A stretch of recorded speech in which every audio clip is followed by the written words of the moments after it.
Hello everyone, magandang oras sa ating lahat. Welcome to my videos. Maraming salamat sa panonood at lalo na sa mga nag-subscribe. Thank you guys, at kung bago ka pa lang dito sa aking videos, huwag kalimutan mag-like, comment, share and subscribe para updated ka sa aking mga bagong upload na mga videos na mayroong mga gandang kasaysayan at halaga tungkol sa ating mga barya.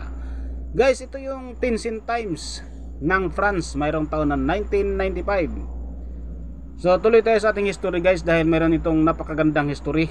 Dito na tayo sa page 14 guys, ang World War I.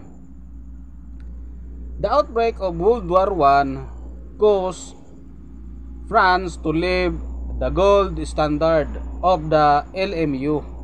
The war severely undermined the France strength, war expenditure, inflation, and post-war reconstruction finance.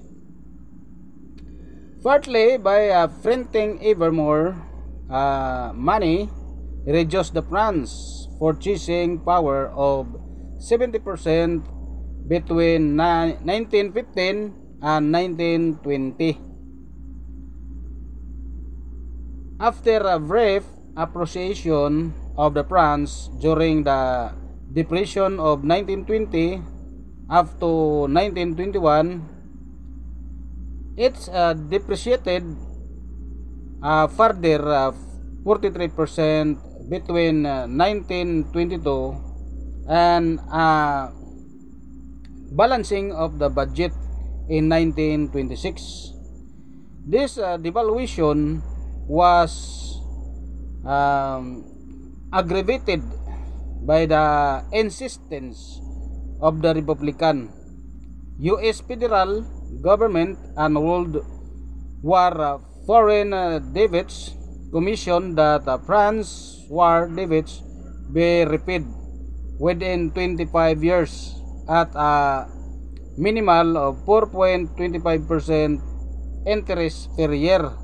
The currency devaluation contributed to French demands for high reputations payments from Germany.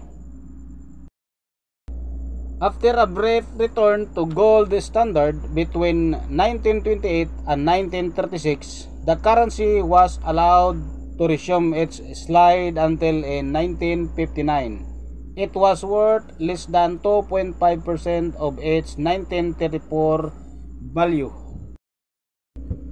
World War II. During the Nazi occupation of France 1940 until 1944, the France was a satellite currency of a German Reichsmark.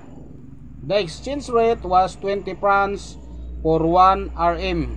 The coins were changed with the words Travail,